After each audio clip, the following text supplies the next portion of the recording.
हमारी टीम ने भारत में न्यूक्लियर बंकर्स और शेल्टर्स की संख्या जानने के लिए आज पूरे दिन गहन रिसर्च किया, तो हमें यह पता चला कि भारत में भी इससे जुड़ा कोई औपचारिक आंकड़ा उपलब्ध नहीं है।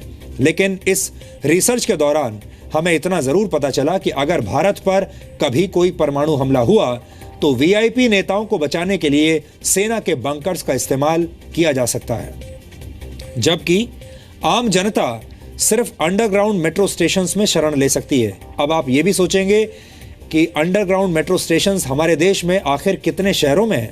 हालांकि ये भी काफी नहीं है। इसलिए अब हम आपको ये भी बताएंगे कि अगर आपके शहर पर कभी परमाणु हमला हो भी जाए तो आपको क्या करना चाहिए। हो सकता है ये बातें आगे भविष्य में आपके कभी काम आ जाएं। सबसे पहली और सबसे जरूरी बात यह है कि परमाणु हमले के केंद्र को अपनी आंखों से देखने की कोशिश कभी ना करें, क्योंकि इससे आपको अस्थायी तौर पर दिखाई देना बंद हो सकता है, आपकी आंखें खराब हो सकती हैं। परमाणु हमला होने की सूरत में अपने आसपास सबसे मजबूत बिल्डिंग में शरण लें। आप जितनी जल्दी हो सके बिल्डिंग के बेसमेंट में पहुंचने की कोशिश करें। जब तक मदद ना पहुंचे बाहर निकलने की भूल कभी ना करें। हो सके तो अपने साथ बैटरी से चलने वाले एक रेडियो को रखें। इस रेडियो को संचालित करने के लिए आपको कुछ बैटरीज भी अपने साथ रखनी होंगी।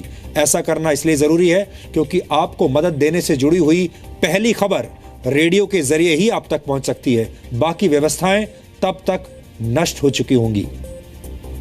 अगर आपको इस बात की आशंका है कि आपके शहर पर परमाणु हमला हो सकता है तो अपनी जानकारी में किसी सुरक्षित बेसमेंट में कम से कम 14 से 20 दिनों का राशन जरूर रखें। ऐसे बेसमेंट्स को फॉल आउट शेल्टर भी कहा जाता है। खाने पीने के सामान को रेडिएशन से बचाना बहुत जरूरी होता है और पीने के पानी के लिए भी यही सावधानी बरतनी होगी। इसके बाद राहत पहुंचने का इंतजार करें और कोई निर्देश मिलने पर ही उस बिल्डिंग से बाहर निकलें।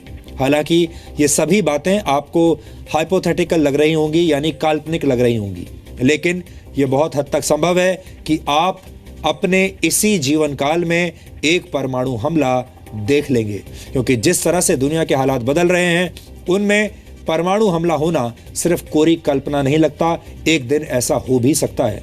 वैसे हम चाहते हैं कि दुनिया में किसी भी व्यक्ति को इन उपायों की जरूरत कभी ना पड़े, क्योंकि परमाणु हमले में अगर इंसान बच भी जाए तो इंसानियत जरूर मर जाती है और परमाणु हमलों में बचने वालों की जिंदगी भी दोबारा कभी पहले जैसी नहीं हो पाती।